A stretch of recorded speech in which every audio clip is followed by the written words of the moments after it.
Hello and welcome to Digital Photography's I3 lecture series. We are thrilled to have Irina Rosovsky as tonight's guest speaker. Originally from Moscow and now based in Brooklyn, Irina received a BA in French and Spanish literature from Tufts University and an MFA in photography from Massachusetts College of Art.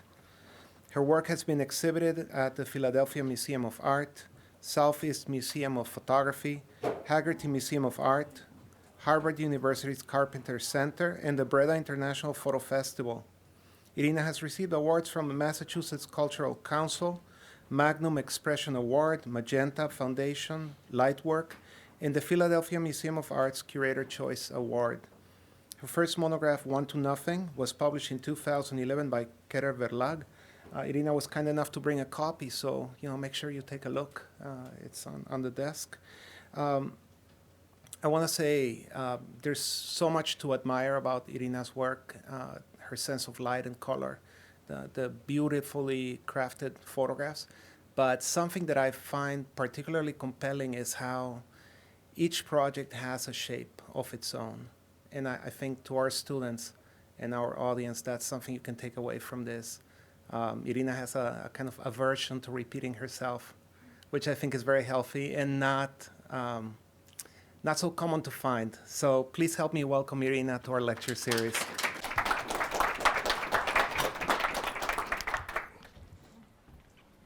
Thanks again for the introduction, for having me here. I've actually been to SVA before. I came right after undergrad when I got the photo bug, and I thought, okay, it's time to take this seriously, and I thought I was ready for grad school, so I put all my pictures in a fancy box, and I got on the Chinatown bus from Boston to New York, and I came to a portfolio review. I think I was a senior in college, and I did a portfolio review with one of the professors in the grad program, and he closed the box. I remember the sound it made when it closed, and he said, you need to get some life experience before you go to grad school. So it's been 10 years of life experience, and I'm back. And I'm going to call this talk Return to Sea, because a lot of my work, it's strange to call it work, a lot of my photographs or interests, connection to photography have to do with a certain kind of returning to an idea or a feeling or a place. This is actually one of my favorite photographs. I didn't take it. It was a picture that was taken by this man. I had asked him to take a photograph of me and my friend with my iPhone, and he didn't know how an iPhone worked, so he turned it. I gave it to him not thinking I had to explain, and he, rather than, you guys all know how an iPhone works. Rather than doing this, he thought that this hole was the viewfinder, so he did this, and he took a picture of his eye.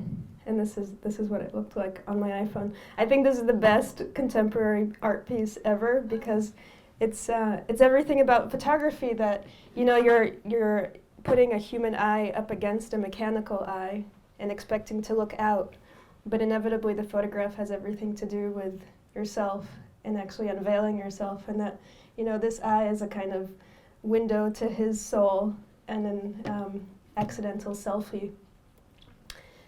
So Salvador Dali said that the things we see are in our souls, not in the things themselves. So I think photography has a lot to do with that.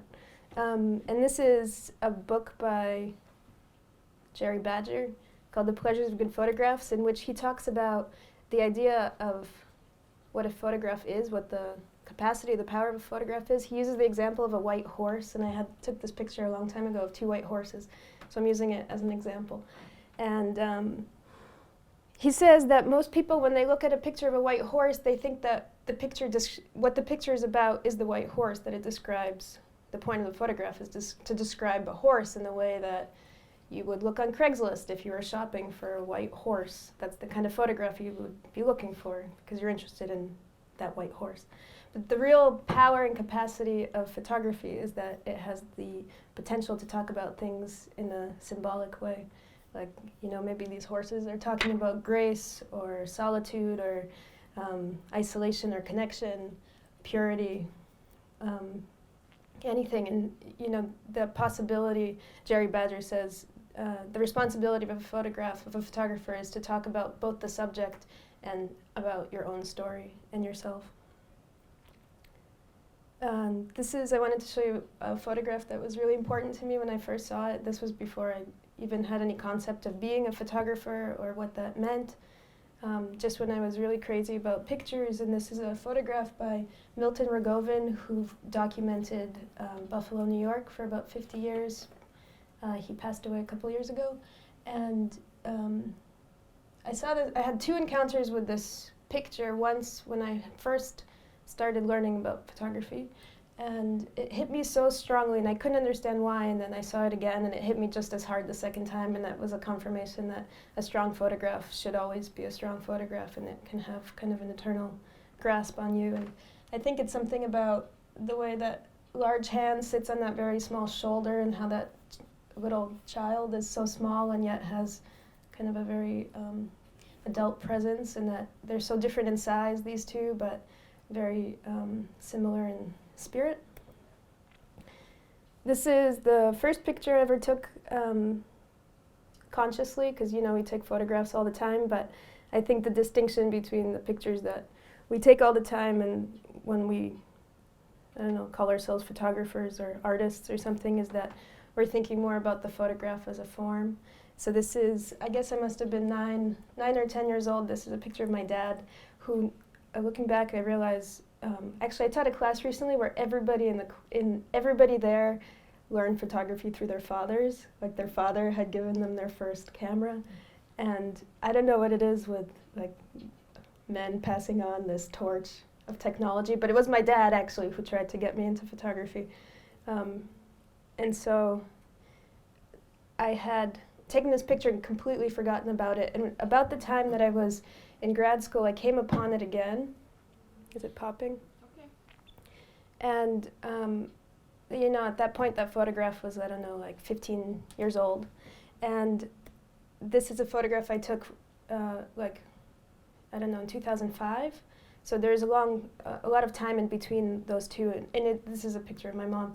And I realized that since I was a child, and since I had become what I thought would be, you know, the road to being a photographer, nothing had really changed, that they're essentially the same photograph, more or less the same, you know, like a person in the landscape looking in a detached kind of way. And I realized that meant that you really only have one story to tell, and you just find different forms to tell it, you know, that pretty much you're given this responsibility to tell some sort of story. So when I started taking photography seriously, the camera became kind of like a third eye. Or I read somewhere about someone recently that he photographs the camera to him as a second heart. I thought that was a really beautiful way to say it, that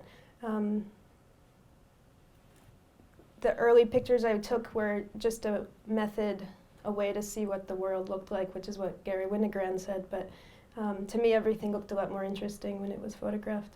And I realized that everything should be photographed and could be photographed. And it was an interesting challenge and fascination to try to make a picture of anything, anywhere.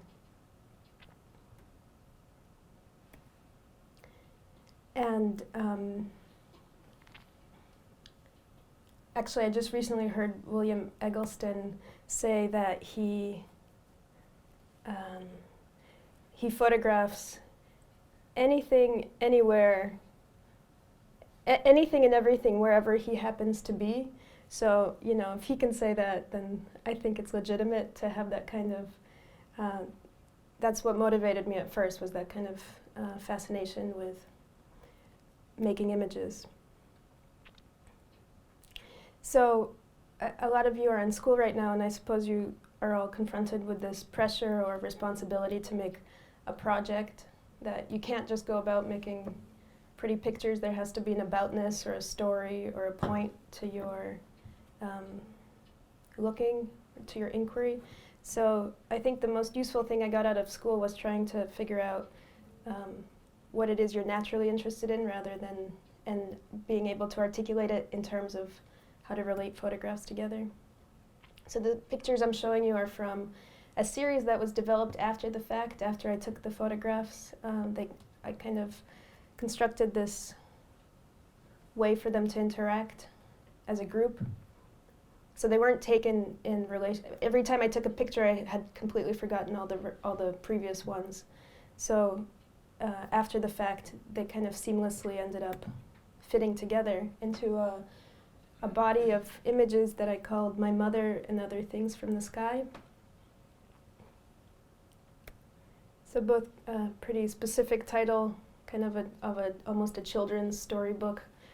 But the more I thought about it, began to take on kind of a actually heavy connotation. If you wonder like where your mother is from, you know, every child wonders where their mother is from and where they are from. Those questions become hard to answer. So just a little bit of background information. This is where I'm from. Originally, this is 1988. This was my grandmother and I. She took me to Red Square because my parents and I were leaving Moscow, and she was staying behind. And she said, "You need to have proof that you lived here because you know you won't believe that you did." And at that point, we thought we would never see each other again. So we went there. I don't remember this. I really don't remember it now. The picture is kind of proof. And you know, we're standing like soldiers on the edge of this chasm of separation. And I think it's similar to that photograph of Milton Rogovin of the father and the son on the staircase. I think it's kind of uncanny that, you know, we have almost the same exact expression and tilt of the head. And, you know, it feels like a very serious moment. And exactly 20 years after I left, I went back to Russia, which was strange to return there as a adult at that point, after having left as a child. And I wanted to read you this quote by Rebecca Solnit. She writes, "Place which is always spoken of as though it only counts when you're present, possesses you in its absence, takes on another life as a sense of place, a summoning in the imagination with all the atmospheric effect and association of a powerful emotion."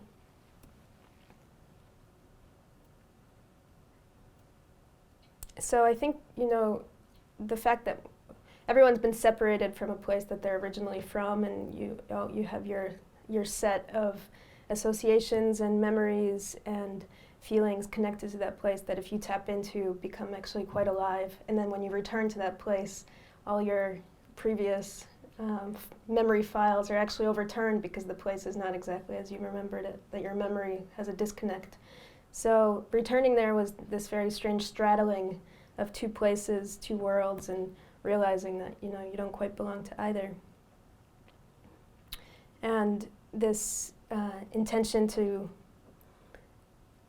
kind of to reconnect.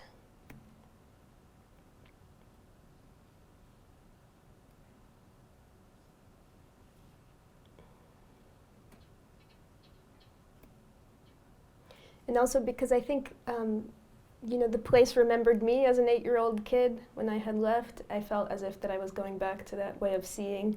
So the form of the photographs, the feeling of the photographs actually feel kind of childish to me in that way, that they seem to be taken from the point of view of a kid, and it wasn't something intentional.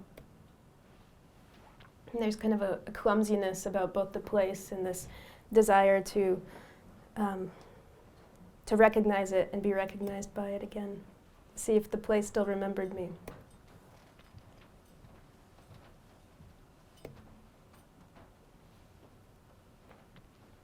So, you know, the photographs have kind of a sunny feeling. I was there in the summer, and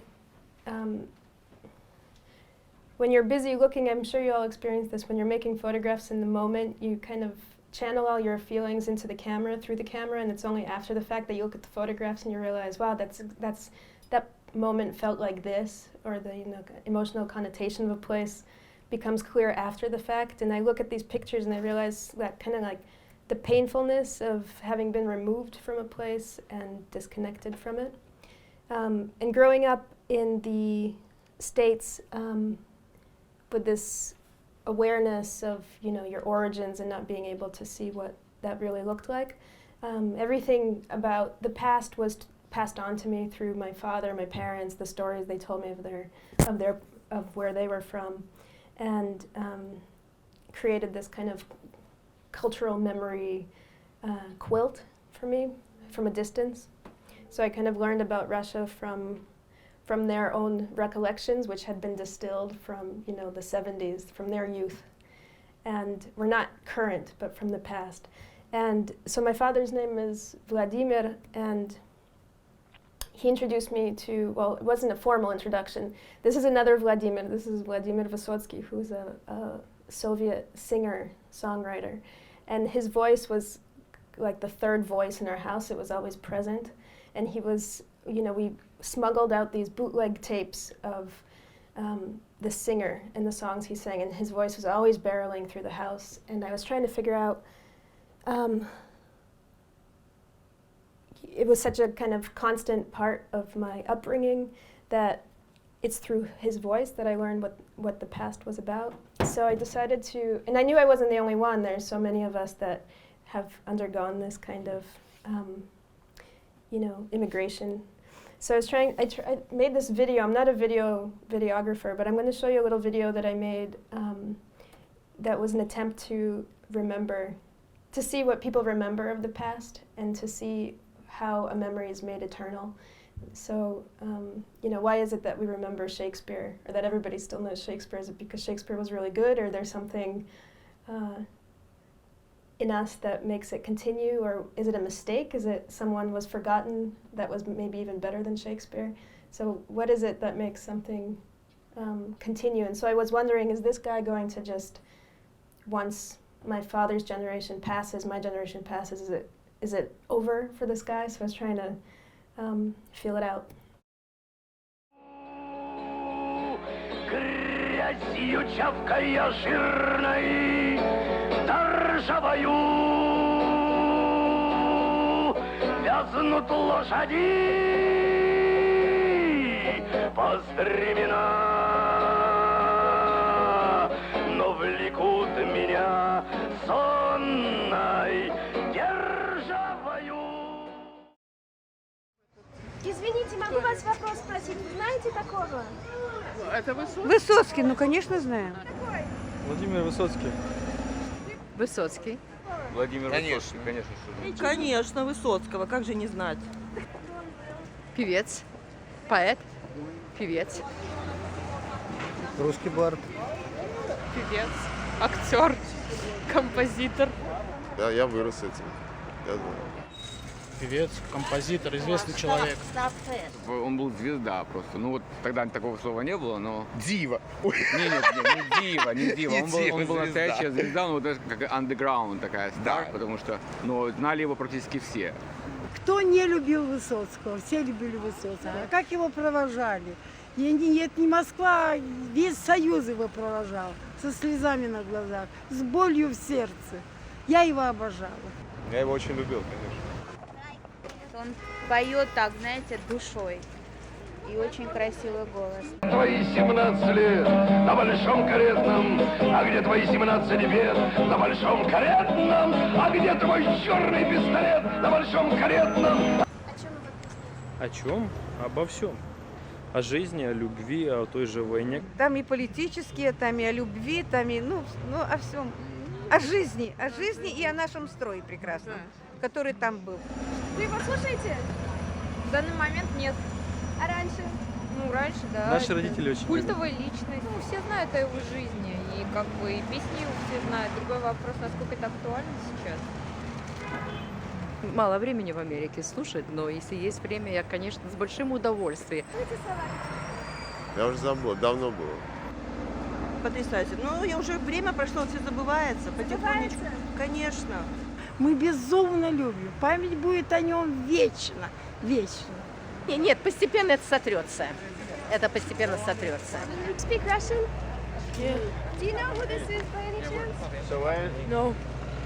Do you think your mom might know? Ты знаешь, что это? Высоцкий? Высоцкий? А А я на Константине вышла. Excuse me, do you speak Russian? Not fluently. Have you ever seen or heard of this guy? No. Vysotsky. Do your parents listen to Vysotsky? That's my dad. Он здесь родился, он вообще-то американец, и зато не знает Высоцкого. Лишь один не спит, пил шампанское возле табора до цыганского. Высоцкого не объяснить человеку, который не жил или хотя бы не имел родителей, которые жили в то время. Нужно знать обстоятельства, когда написана песня, чтобы понимать, о чем идет речь. Это невозможно передать. Это сленг, это язык, это чувство, это... Перевести, наверное, можно любую песню, но сохранит ли она при этом смысл или нет, я не знаю. My parents had several of his tapes at home. Do they still listen to it? No, I don't think so. I think I listened to him more than... Нет, мне кажется, им уже не надо слушать. Они уже это настолько как бы прочувствовали. Поскольку все было запрещено, то когда слушали его песни на кухне, там тихонько в записях на этих катушках там жалких, это все, конечно, было нужно, и мы все стремились, хотелось услышать, казалось, что вот голос наш, вот он говорит то, что мы думаем. А здесь это понятно или уже не имеет значения? Думаю, что нет. Непонятно. Тебе или американцам, или... Ну, я американец, что значит американцам? Ты американец? Да. Да нет, как-то постепенно. Как стал не таким злым, так и американец. Американцам здесь нет у них nothing close to вот это вот. But тогда это свободных something in America мыслей. that comes close. It's a rap. Ну, может быть. The closest. Может... Я не уверен, что он на русском сейчас уже, так сказать. Ну, сейчас они скорее нам напоминают нашу молодость. Понад брывом, понад пропастью, по самому, по краю. У людей мурашки шли. Напоминают тебя в тех временах, когда это имело значение. Я не застал его эпоху, и даже я уже сейчас не знаю только, о чем он именно пел. То есть я не буду удивлен, если люди не будут помнить об этом лет через 10. Нет, это надо смотреть просто другое поколение, которое его не знало тогда и не жило с ним в одно время. Как они его воспринимают. Вот это показатель вечности. И сейчас, кроме тех, кто тогда жил и тогда эти песни слушал, новому поколению это совершенно неинтересно. Так ты думаешь, твоя дочка бы слушала? Не знаю, слушать она, может, и слушала бы, понимала бы или нет, я не знаю.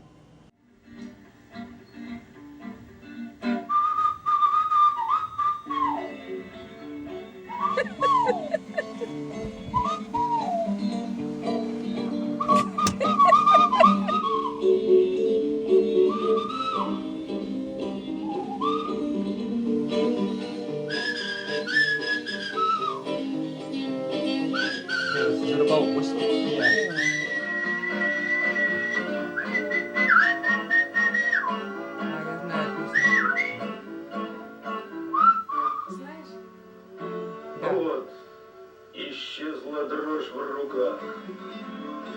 Теперь навек. Ну вот, сорвался в пропасть страх. Навек, навек. Для остановки нет причин. Иду, скользя, и в мире нет таких вершин, что взять нельзя. Среди нехоженных путей один путь мой. Среди невзятых рубежей один со мной. То, что ты себе назначаешь, и перейти не должна. Именно тех, кто здесь лег, снега таят. Среди непройденных дорог одна моя. Здесь голубым сиянием льдов весь склон облит, и тайну чьих-нибудь следов гранит хранит. А я гляжу в свою мечту поверх голов и свято верю в чистоту снегов и слов. Ну правильно, снег должен. Пусть пройдет немалый срок. Первооткрыватели они должны быть. Что здесь сомнений я смог в себе убить. В тот день шептала мне вода: удачи всегда. А день, какой был день тогда? Ах да, среда. Люди так жили, они жили мечтой. Оптимистично, скажи. Оптимистично... Нет, любовь. Вот это слово, знаешь, стремиться найти любовь. Стремиться найти что-то новое, сделать открытие, изобрести. Это не материальная зависимость. Поверх голов и свято верю в чистоту снегов и слов.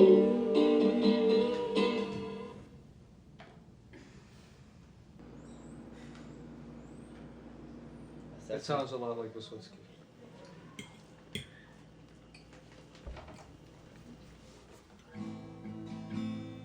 Здесь волны равнинности с климатом, и тут лавины одна за одной, и здесь за камнепадом ревет камнепад. Можно свернуться в обрыв, но мы выбираем трудный путь. Пасны, как военная тропа. То есть можно свернуться в обрыв, но мы выбираем трудный путь. Опасный, как военная тропа. Кто здесь не бывал, тот не рисковал, тот сам себя не испытал. Пусть даже внизу звезды хватал с небес. Сон не встретишь, как не тяни за всю свою счастливую жизнь. Десятый вдоль красоты чудес. So we've got rap. It doesn't sound like rap though, does it?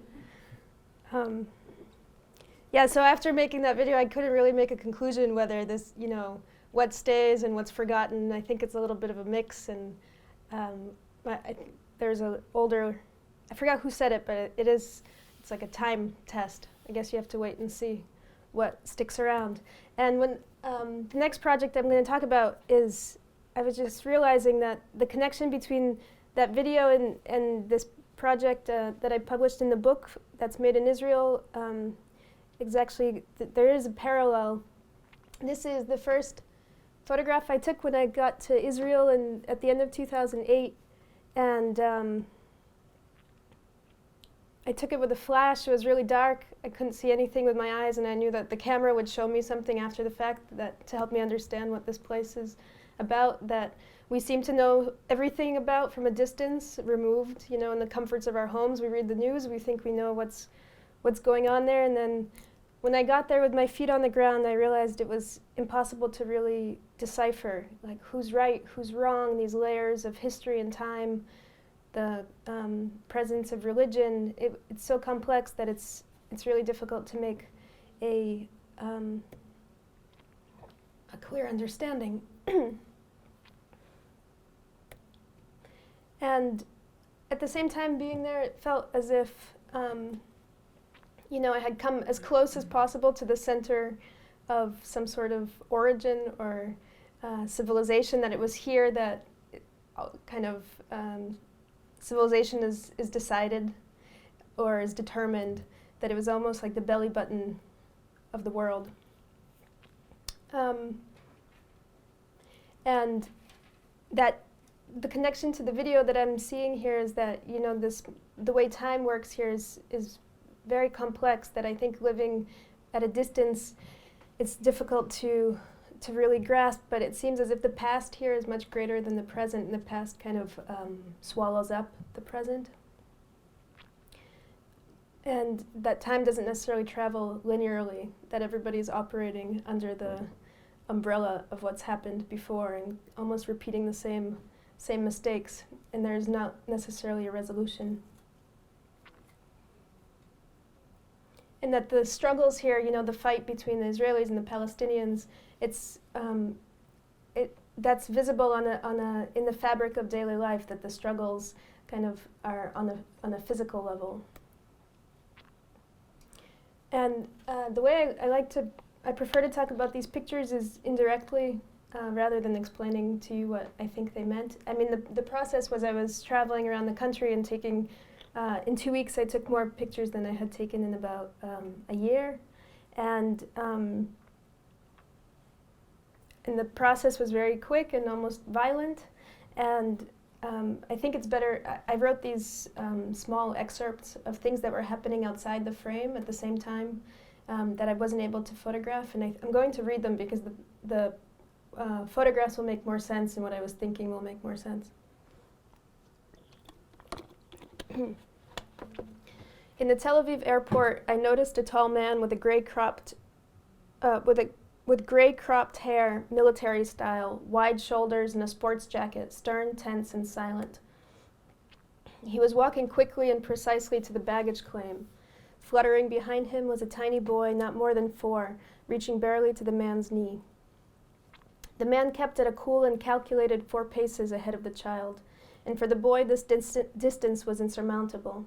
The child was facing a race for his life, struggling helplessly to catch up, running, tripping, picking himself up, whimpering and wiping his eyes to keep from crying, as crying had probably never done him any good, never quite reaching the man. It would have been easy and right to scoop him up and carry him like all the other children, but the man ignored him intently, decisively, offering a lesson in self-sufficiency with unfounded brutality, in the face of which the boy's fight forward was fueled with the boundless weight of love and bondage. In the window display of a small pet store in Haifa is a small glass case with a small sleeping snake. Not an extraordinary one, just a common garden variety. The top to its cage slides open and a human hand appears. Dangling above the snake, a tiny white mouse by the tail. The mouse wiggles and writhes with unheard squeals of resistance as the snake rises up, the mouth encasing around its lower body, crushing its miniature ribcage. In moments, the mouse is fully engulfed and the snake settles down in its prison of cedar chips, with the rodent still moving faintly from the bulge at its throat. And while it digests its guaranteed meal, the snake contemplates yet another pathetic victory in a cage, resenting the hand that feeds it.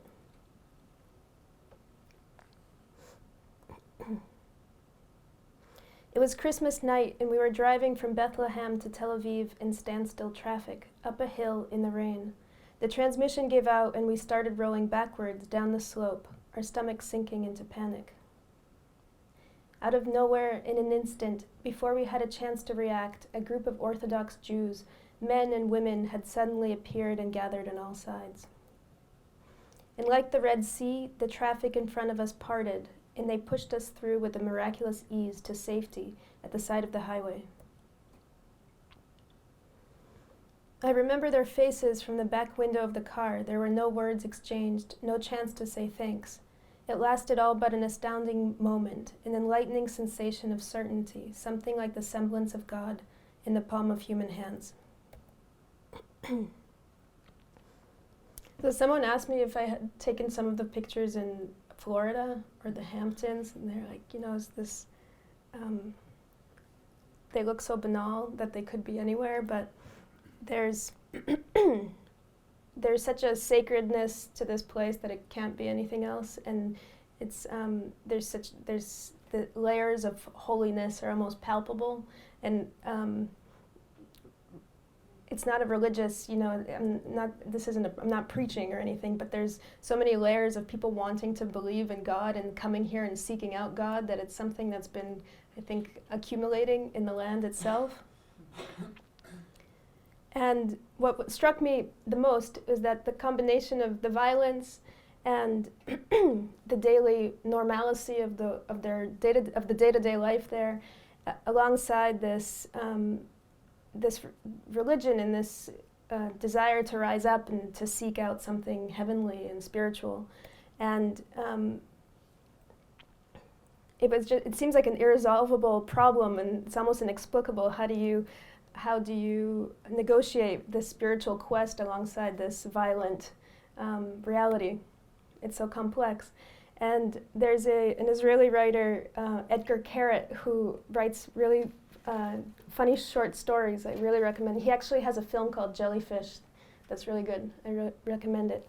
And he wrote a story called Pick a Color, and I think when I read it, I made my own conclusion. It helped me understand how this question can be resolved or solved.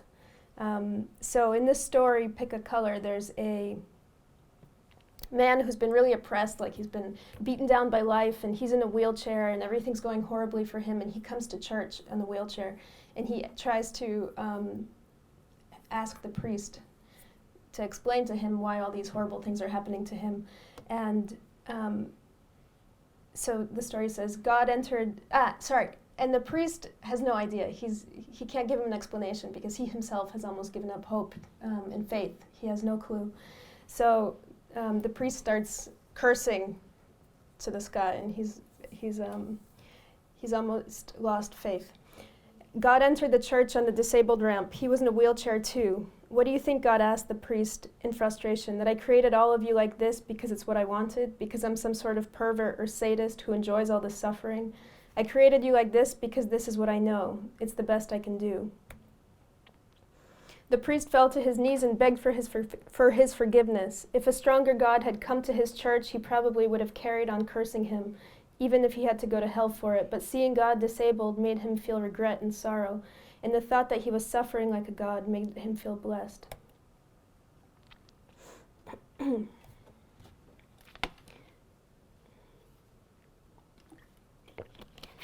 So it's also, when you're making pictures in a place like Israel, you think, I've always been asked, what is your politics, whose side are you on?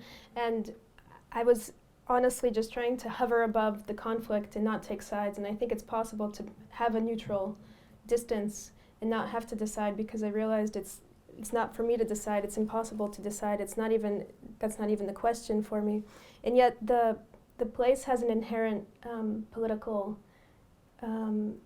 agenda. It has a message that's almost written into the land. In this picture, for instance, in the middle it says in Arabic, God is great. In Hebrew on the side, on the pole, it says which one. And this is something I had no idea about when I was taking the photographs. I don't read Hebrew or Arabic. It's something that, these are the photographs that keep on giving, that there's something in them that after the book was published, these truths come forth, that if you're just looking closely, the place kind of unveils itself to you. This is the Sea of Galilee that Jesus walked upon. And, I keep thinking about, Vysotsky and how all these people have different memories of the past, and some people remember it and think it's important, some people don't. And I think that in Israel, that it's such a combination of those factors that there's so many points of views on the same story that it's not really the same story at all. That the place is the same, but there's so many different sides to it. And the only thing that's really for sure that everyone's got going for them is this struggle that we all have, even when we're not in Israel. There's kind of the struggle with physics against gravity, against obstacles and barriers, which I guess is the human condition.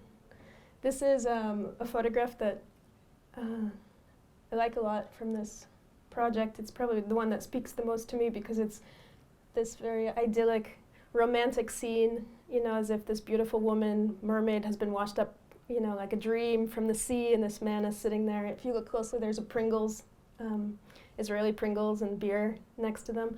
And then this kind of innocuous serpent snake of a wheelchair that's seems like it independently came upon the scene, and it, you know, hints at the fact that someone might be leaving disabled, but we have at this point no idea who.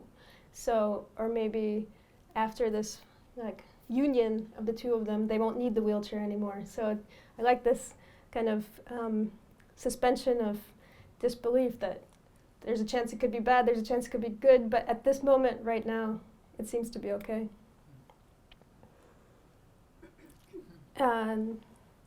This is also a photograph that really changed after the fact. This is what I thought was just kind of a harmless, happy parade of sheep walking along the highway. This is their shepherd on the side with the shadow of a donkey here. And then it was told to me that they're walking by Slaughterhouse Row, and these are butcheries, slaughterhouses, and the shepherd is actually dropping off the sheep at the slaughterhouses. So they're essentially, it's like the walk of death, but the walk of death can take on this really sunny appearance, which, you know, we think we know so much, and photographs can actually show us that we don't know that much at all. So I called the book One to Nothing because of this photograph, some other photographs, and just my sense of this place as being almost like a football field where this fight keeps going on and on and on. It's almost like a mythological game, and that's not to say that I treat it lightly whatsoever. I just think it's almost our fate to constantly be like chasing our own tails generation after generation, and that this is perhaps some sort of conclusion with the one to nothing, the only man remaining in the middle of nothing, that when you're by yourself, there's no opposition, there's no one to fight against, but you still have the landscape to contend with. And these are two brothers wrestling on the shore of the Dead Sea, and you know, Cain and Abel, what happened to them? But these guys seem like they've been locked like this since forever, and in a way, it's hard to tell what's going to happen. They're also kind of stagnant in their opposition and somehow stronger for it, that they're kind of leaning on each other and supporting each other and actually becoming closer through their competition.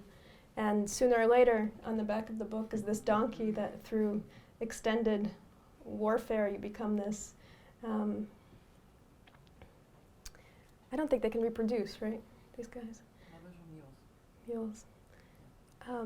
Yeah, very stubborn, you know, it's like two become this, and the oldest animal to stick around, very dusty.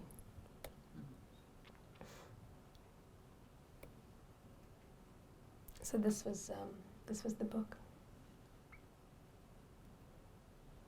And when I came back at the same time that I was editing the book into a book dummy, I came upon this picture, and I realized there was something here that was really interesting to me aside from its being part of that project. And there's something about, like, this is also the Sea of Galilee, and it seems so out of place. You know, it feels like an 1800s pastoral painting, almost like Russian paintings I had seen of Russian peasants hanging out in the countryside, and yet it's the Sea of Galilee, and it's Israel, and it's so old, and yet there's like Coke cans and like moments of modernity spread across.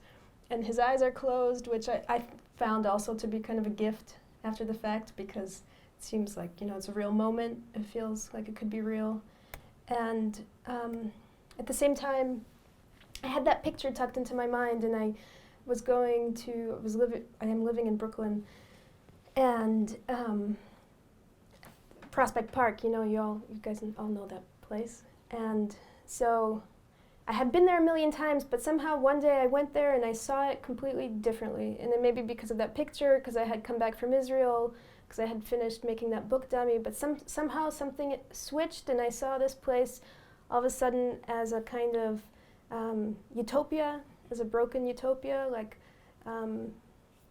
that here were all these people doing all these different things in the same place, exactly as Olmsted had intended for it. So this was at the height of the recession. I guess it was like 2000, well, things weren't so cheery on the news.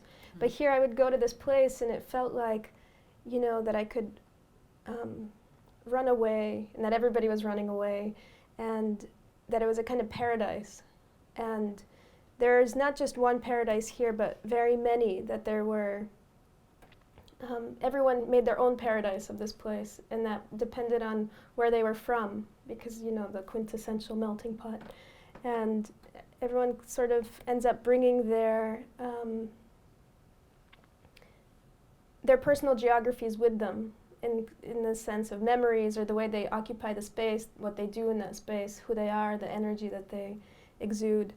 And I was reading Austerlitz by W.G. Sebald and somehow came upon this phrase. In the book it says, "My mind thus gradually created a kind of ideal landscape in which the Arabian desert, the realm of the Aztecs, the continent of Antarctica, the snow-covered Alps, the Northwest Passage, the River Congo, and the Crimean Peninsula formed a single panorama, populated by all the figures proper to those places. I could move into that world at any time."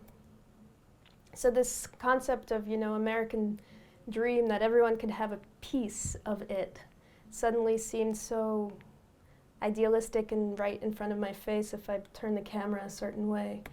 And yet it's brief, and, you know, the city is booming outside the gates, and it's kind of an illusion, but it's kind of real at the same time.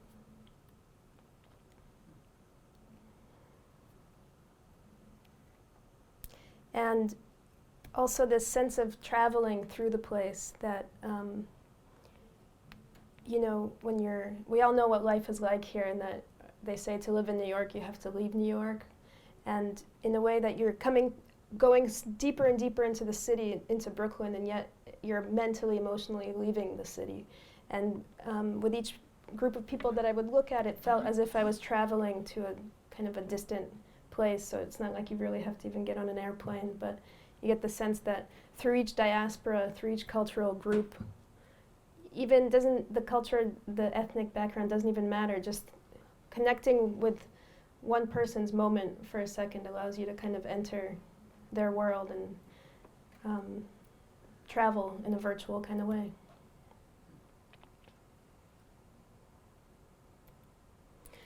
I was printing this at ICP the other day, and someone was like, "When did you go to India?" Which is, I like that you don't have to go to India in a way. I guess that's what New York is about. And so I called this project In Plein Air because obviously it references the turn of the century painters. Oh, and I was telling Jaime that the park was built in the 1860s, which was the same exact time that the realist painting started their en plein air painting in France. And I get the feeling that those aesthetics, the traditions of that art form are actually ingrained and coded in this land, and that's what, I'm not opposing these people, that the way they lounge and splay themselves onto the landscape is not because that's what they want to do, it's the landscape kind of indicating that it's like a stage, you said. You know, those are the rules of the place. In the same way that in Israel, you know, you're fighting the landscape in this, you know, someone planned this kind of differently. The last thing I'll show you is this set of pictures that I'm still kind of chewing over. It's been a while, and it's similar to the Israel project, but it's a different location, and it's kind of, the idea is a little bit more abstract, but you know, the place, and you'll know exactly what it is. The place is sort of a like message in a bottle time capsule that's floating at sea by itself, and what's in the bottle is actually very much removed and apart from the world has changed, and what's inside the bottle hasn't. And the rules of the place are very different than the rules of the rest of the world. And the rules of the place, what's written in the message, inside that bottle, is that this is freedom, that inside the bottle you are free. And everyone outside the bottle thinks they're also free. So my question is, who really is? And if we're outside and we're free, don't even know it, are we really? Because we can go anywhere we want to? Or Yeah, so this is Cuba, and there's a quote by Reinaldo Arenas, who writes, he was a Cuban poet that was a dissident, had to escape from Cuba, and he writes, and then at last they saw the country and the counter-country, because every country, like all things in this world, has its contrary. And they realized that they were not alone, because beyond all the horror, including that horror that they themselves exuded, there existed the sheltering presence of a tradition formed of beauty and rebelliousness, a true country. And I guess the horror comes from someone forcing you to be a certain way. You know, the idea of government or social rules or poverty or an ingrained kind of system of values that's forced upon you. So, and yet maybe within that there is a certain form of beauty and freedom that comes somehow along the way. And the thing about, you know, I'm not an anthropologist or a historian, so what was interesting to me is that I felt like a huge sense of deja vu, that this was also a feeling of returning, because I was in the Soviet circus when I was 6 years old in Moscow, and this is the Soviet circus in Havana, you know, after all these years. And so it's the same exact thing, except for it's in a tropical place, and I think it's just yet another confirmation of kind of the absurdity of geography and history and time and culture, that these like ideas just kind of shift and gravitate all over the world. So I'm thinking, I'm trying to make a book out of this project also, and I'm thinking about the title Viva Libre, which in Spanish is a command for live free. If someone's like forcing you to live free, is that really what that is? And you know, there's the motto Viva Cuba Libre, which is Cuba lives free.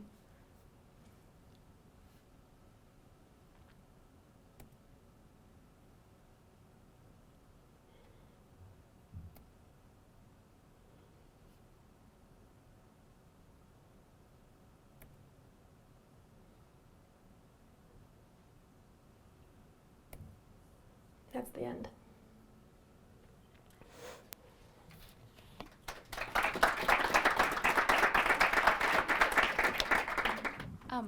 These were great and really exciting to see. I was wondering how long you spend on each of your projects. Like how long you're in Cuba for, how long you're in Israel for. Well, the photo part takes like very much less time than what happens after. Like I was in total in Cuba for about a month total, 2 trips, but I've been sitting on these photographs for almost 2 years. So yeah, but then the Israel stuff came out much faster. You know, like taking the pictures usually doesn't, but the park photos I've been photographing for almost 3 years. So everything takes a little while. But you know, my favorite photo project is this, is Paul Fusco's funeral train, RFK funeral train, which he made in 2 hours, and I think that's like the best project ever, 2 hours. So I think, you know, you decide. And then there's some that take forever. Yeah, it depends on depends on, like the park pictures are very slow and I want them to feel slow, so maybe that's why they're taking longer. And Cuba is like, I don't know, like a time capsule, so maybe that's why it's taking longer also. Do you have these projects in mind before you go to these places, or like you say, it just happens afterwards, you see that there's a project within the pictures that you've taken? Well, like in Israel I got there and I knew I had to make pictures there, but I didn't know what the project would be. I just knew that to be there I had to photograph. Like I may as well not be there if I wasn't photographing. I mean, it was just, I didn't have any project in mind, but I knew I had to make pictures. And then the park, I went there and I was like, the first time in my life where I wanted to make a project about the park because I had an idea in mind. But usually the ideas are like, you know, gurgitating inside, and then you make the pictures, you see what's there, and you try to match it up, and then the idea really becomes something palpable. But I didn't have any expectations of Cuba. I thought I would make some pictures, but yeah, you can't really plan things too well. But maybe an extension of that question is, when you bought the ticket to Cuba, was it very open-ended? Was it a kind of vacation, or what was the fascination with this place? I had a friend who was in Latin America, and I wanted to see her, and we just thought, let's go to Cuba. Yeah. As simple as that. Yeah.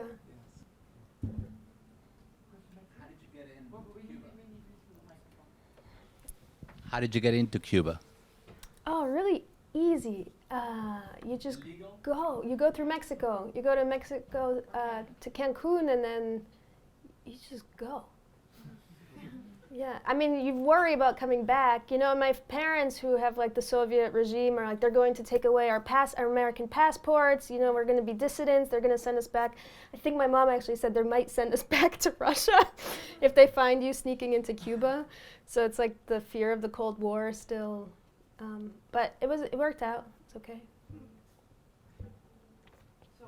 I'm curious about I love your thought process with your bodies of work in the books. Do you do all the editing and sequencing on your own, or are you working with an editor or a colleague, or how does that work? Well, the book, I mean, everything starts on your own, and then you show it to friends. You show it to friends, and then you get feedback. You show it to as many people. Once you have something, you show it to as many people as you can to see what they say. But hopefully what they say confirms what you think, or makes you change your mind somehow. Yeah. I mean, the book actually, like, you know, I just showed them the edit and they liked it, so that was good.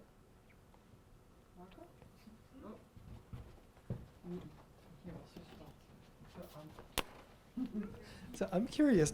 You have all these great literary references that sort of inspire you, and all these quotes. And how do you find things that sort of relate to your work, or do they find you in some way, or like? I'm just curious. I have like a Google search.